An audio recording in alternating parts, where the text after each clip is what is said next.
Jungkook, 2024 সালে যখন BTS army হই তখন 2025 সালের জন্য অপেক্ষা করি, কারণ 2024 সালে আর্মি হয়ে শুনেছি আপনারা মিলিটারিতে, তাই 2025 সালের জন্য অপেক্ষা করি।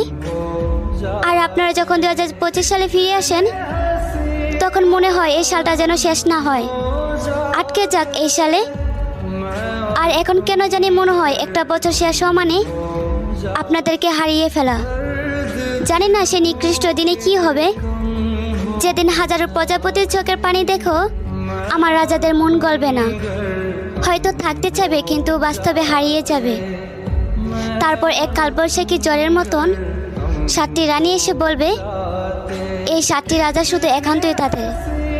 সেদিন হয়তো শুধু দেখবো কিন্তু বলতে পারবো না তারা আমাদের। জানো জাংকুক, আমারও চাই আপনারা বিয়ে করে সুখে থাকেন, কিন্তু এই বেহায়া মন বলে আমাদের হয়ে থেকে গেলে কি এমন হতো।